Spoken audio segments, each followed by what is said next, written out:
Pour marquer le dimanche de Pâques, depuis la basilique Saint-Pierre, le pape François a célébré la messe et prononcé la bénédiction Urbi et Orbi. 41 nouveaux cas de la maladie à coronavirus ont été enregistrés en Côte d'Ivoire ce dimanche 12 avril. Bonsoir, vous suivez le 19h sur RTI 2. Ce dimanche 12 avril, les chrétiens du monde entier célèbrent Pâques. Cette fête commémore la résurrection de Jésus-Christ le surlendemain de sa passion. Qu'est-ce que la fête de Pâques? Comment est-elle célébrée? Quel est son sens? Des réponses dans cet élément que je vous invite à suivre. Pâques, fête chrétienne, célèbre la résurrection de Jésus-Christ. Elle annonce la vie éternelle pour tous les fidèles et vient surtout clôturer les 40 jours de jeûne du Carême. Dimanche de Pâques suit la Semaine Sainte, durant laquelle Jésus a pris son dernier repas avec les apôtres avant d'être crucifié le lendemain, puis ressuscité le troisième jour.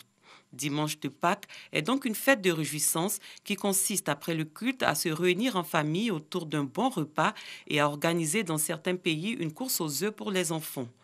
Le mot Pâques vient de Pessa, terme hébreu désignant la Pâque juive qui commémore la sortie des Israélites d'Égypte. Traditionnellement, cette période est favorable au baptême. L'Église considère également que les chrétiens doivent communier au moins une fois dans l'année au moment de Pâques. Cette année, la fête de Pâques se déroule en pleine crise sanitaire du coronavirus. Les différentes messes sont suivies par les fidèles en direct via les différents médias, y compris les réseaux sociaux à travers le monde. Et vous l'avez vu, cette année, la fête de Pâques tombe dans un contexte de crise sanitaire de coronavirus. Un dimanche de Pâques, donc en confinement, une première dans l'histoire de l'Église. Cette situation n'a pourtant pas empêché le pape François, souverain pontife, de tenir sa traditionnelle messe et de prononcer, comme chaque année, son message et la bénédiction Urbi et Orbi à la basilique Saint-Pierre. Le pape François a évoqué la pandémie du coronavirus. Selon le souverain pontife, à Pâques, une bonne nouvelle s'est allumée dans la nuit, celle d'un monde déjà aux prises avec des défis du moment et maintenant opprimé par le coronavirus qui met à dure épreuve la grande famille humaine. Le pape a employé l'expression contagion de l'espérance qui représente pour les chrétiens la résurrection du Christ. En pays baoulé, la fête de Pâques dite Paquinou est un moment festif, mais l'événement le plus attendu par les populations du centre ivoirien n'a pas eu de succès cette année, en cause la pandémie de coronavirus. Dans les villages de Boaké, par exemple, l'heure est au respect des mesures de lutte contre la propagation de la maladie à Covid-19. Paquinou 2020 s'est donc résumé à des repas en famille et à quelques dons, comme nous l'explique Kader Sogodougou. Kwasi Blekro, chef-lieu du canton Faafoué. Nous sommes le jour de Paquinou. Le village ne connaît pas l'effervescence des années passées. La pandémie du coronavirus et ses mesures arrêtées ont eu raison de la fête. Paquinou 2020 a été bloqué par cette maladie, cette pandémie du coronavirus. Et nous avons suivi scrupuleusement les recommandations du gouvernement de la République de Côte d'Ivoire. Vendeurs de poulets et couturiers sont impactés par la situation. Je suis venu au village vendre mes poulets parce que les villageois ne peuvent pas se rendre là-bas. C'est ce qu'on appelle à la ferme. Nous sommes stressés actuellement par rapport à la fête. Nous ne sommes pas marchés pour nous. À cause de la maladie, donc, le gouvernement a dit de ne pas fêter. Donc on respecte les consignes du gouvernement. On est obligé d'aller au champ. Tout à l'heure même on finit ça va au champ avec. La célébration se résume à réunir la famille autour des repas. Il y a la maladie, mais il faudrait qu'on mange.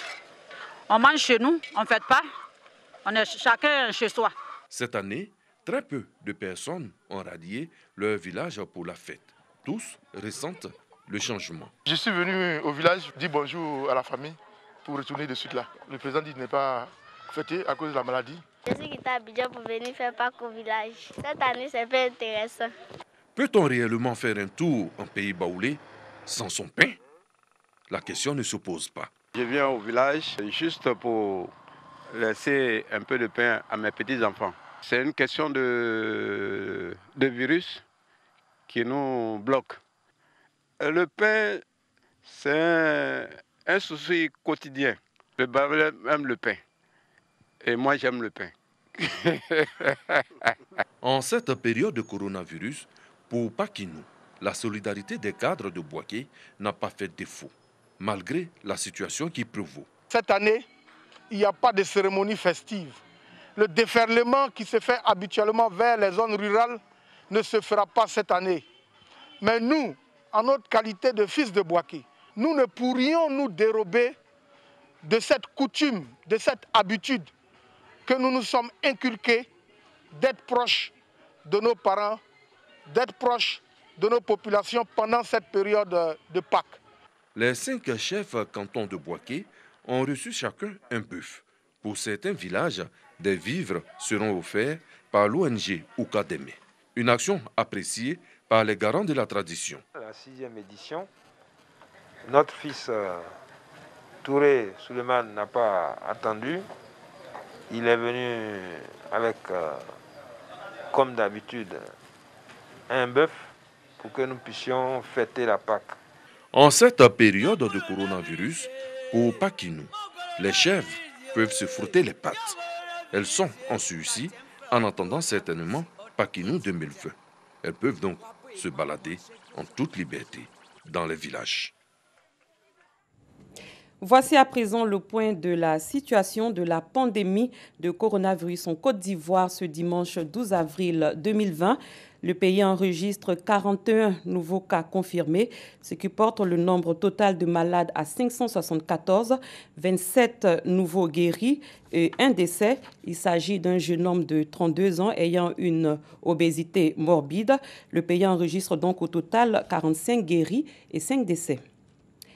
Dans le district d'Abidjan, la lutte contre le coronavirus se poursuit sur le terrain. Des cadres de la commune d'Adjamé ont fait des dons en vivres et non-vivres à l'hôpital général. Réunis au sein de l'association dénommée Adjamé Nouveau, ces cadres entendent ainsi contribuer à la lutte contre la pandémie à Covid-19. Dangui. Des cartons de gel hydroalcoolique, d'eau, de savon, d'eau de javel et une somme d'argent de 200 000 francs pour le carburant de l'ambulance ont été remis à l'hôpital général d'Adjamé par l'association dénommée Adjamé Nouveau. Devant cette pandémie, nous devons ensemble lutter, quel que soit notre parti politique, quelle que soit notre religion, nous devons ensemble essayer de booster la pandémie hors de la Côte d'Ivoire. Nous sommes des cadres d'Adjamé et à cet effet, nous devions prendre notre part de responsabilité pour accompagner le gouvernement dans cette lutte-là. Parce que ce n'est pas quelque chose de facile. Le gouvernement ne peut pas tout faire. L'association dénommée Adjamé Nouveau est un groupement de cadres de cette commune engagés dans un élan de solidarité et d'entraide sociale dans le cadre de la lutte contre le Covid-19. Direction la commune de Cocody, l'ONG Betchiel International a remis des vivres et non-vivres aux populations du quartier précaire communément appelé Gobélé Village. Il s'agissait pour cette organisation chrétienne de venir en aide à ces populations aux revenus modestes en cette période de confinement dû au coronavirus. C'est reparti avec Dangui. 3,5 tonnes de riz, 1250 litres d'huile, 1000 morceaux de savon.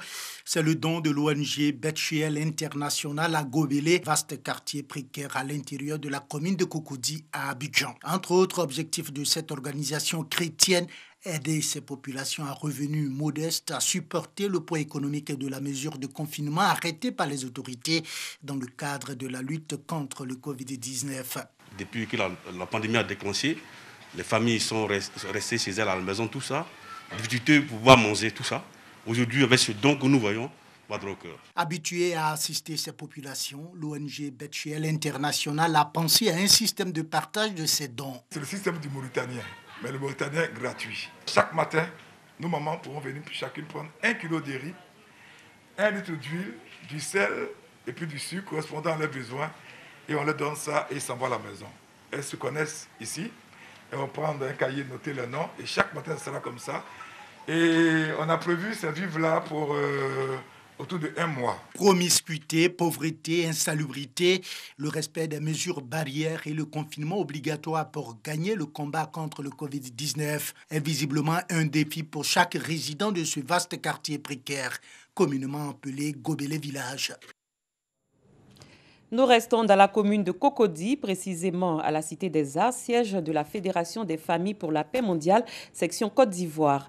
Cette organisation a de son côté multiplié les actions d'accompagnement du gouvernement dans la lutte contre le coronavirus. Ses responsables ont récemment offert des kits hygiéniques et des vivres à des familles démunies issues de diverses communes du district d'Abidjan. Retour sur ce moment de solidarité avec Abou Sanougou. Des gels hydroalcooliques, des savons, des seaux et des sacs de riz d'une valeur de plus de 2 millions de francs CFA.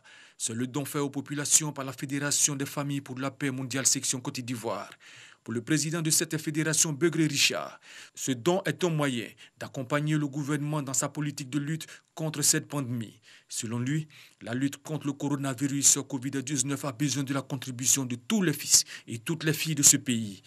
Aujourd'hui, ce n'est que le lancement de cet élan de solidarité. Les semaines à venir, nous allons nous déployer sur le terrain et aller au plus profond dans les villages, les hameaux, pour essayer également d'apporter un peu de réconfort à nos familles qui vivent en détresse compte tenu de leur inactivité aujourd'hui avec la maladie coronavirus. Heureux de ce don, les bénéficiaires ont exprimé leur gratitude à la Fédération des familles pour la paix mondiale, section Côte d'Ivoire, en cette période de crise sanitaire. Nous avons reçu des dons qui vont nous aider à pouvoir passer ce moment difficile, mais aussi avec les conseils donnés, nous allons aussi essayer d'aider nos familles à éviter la maladie du coronavirus. Ces dons-là vont nous aider. Nous prions Dieu seulement que tout ça puisse aller très bien, qu'on puisse reprendre notre activité et les enfants puissent aller à l'école. Des campagnes de sensibilisation ainsi que d'autres dons seront faits dans les prochains jours par la Fédération des familles pour la paix mondiale section Côte d'Ivoire afin de faire prendre conscience à la population des dangers de la maladie à coronavirus. Les étudiants vivant dans les campus universitaires ont eux aussi reçu des dons qui vont leur permettre de passer au mieux cette période de confinement.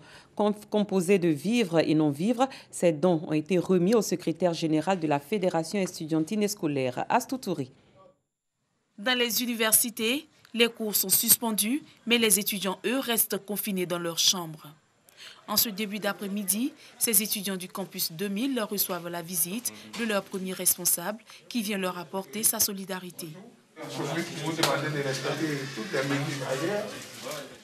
Ces apprenants font partie des 11 000 étudiants vivant sur le campus universitaire et qui bénéficieront de ces dons. Ces kits composés de riz, d'huile et de pâtes alimentaires sont issus de présents faits par de généreux donateurs afin de leur permettre de passer au mieux la période de confinement. Les commerces et les magasins où on pouvait gagner à manger rapidement, tout est fermé et c'est difficile. Donc ces aides-là sont les bienvenues. Nous sommes dans une situation de crise, on pourrait même dire une troisième guerre mondiale. En tant qu'un bon père de famille, il ne pouvait pas ne pas penser en leur envoyer quelque chose qui peut leur permettre de commencer à s'en sortir le temps que la plus trouve une solution à la crise. Occasion pour le secrétaire général de la Fédération estudiantine et scolaire de Côte d'Ivoire de sensibiliser ses condisciples au strict respect des mesures annoncées par le gouvernement. Notre première mission, c'était de sensibiliser tous nos parents qui sont dans les marchés, dans les gares de Wawawa, pour leur expliquer ce qui c'est que les dangers. Parce que pour nous, c'était le rôle de l'étudiant. Mais au retour, on était confronté à une réalité qui était que les restos étaient fermés et donc il n'y avait rien à manger. Et donc il était important qu'on fasse appel à tous nos aînés. Pour illustrer leur engagement au respect des mesures d'hygiène, des seaux sont installés à l'entrée des différents bâtiments du campus. Mettons le cap sur Grabo, sud-ouest du pays, où une tournée de sensibilisation des populations aux gestes barrières a été organisée. C'est une initiative du député Yaya Koulibaly. Il a offert du matériel de protection aux populations à toutes les étapes de sa tournée. Notre correspondant dans le Bas-Sassandra, Samkonan, était de ce périple. Grabo, une sous-préfecture située au sud-ouest du pays. Le député Koulibaly Yaya sensibilise les populations à adopter les gestes barrières afin de lutter efficacement contre la propagation de la maladie à coronavirus. Des seaux pour lavage des mains, des pots de gel hydroalcoolique et des masques ont été remis au sous-préfet de Grabo et de Gurutu, ainsi qu'aux forces de défense et de sécurité et au centre de santé. Nous avons décidé ensemble que dans préfecture de Bravo et de Djorotou, zéro coronavirus. Je voudrais dire merci au député Kandalaya qui nous a fait des dons pour préserver nos populations de la maladie à coronavirus Covid-19. Le député nous a envoyé les cachemires, en tout cas vraiment nous sommes contents de ça, pour qu'on puisse se protéger contre la maladie coronavirus. Nous ne voulons pas que cette maladie arrive chez nous ici à Bravo. Le lavage régulier des mains, le port de masques, la distanciation sociale, l'interdiction de manger de la viande de brousse et de se serrer les mains ont été rappelés aux populations. Plus loin, les États-Unis sont devenus samedi le pays le plus touché au monde par la pandémie de coronavirus. La maladie y a franchi le cap des 20 000 morts. Selon un bilan de l'université Johns Hopkins qui fait référence, la pandémie de Covid-19 a tué au moins 20 071 personnes aux États-Unis, où se trouve également le plus grand nombre de cas de contamination, 519 453 selon la célèbre université basée à Baltimore à l'Est. Ce 19h est à son terme. Merci de l'avoir suivi. Les programmes se poursuivent sur RTI2. Pour l'heure, continuons à respecter les mesures barrières. Prenez soin de vous. Je vous dis à très bientôt.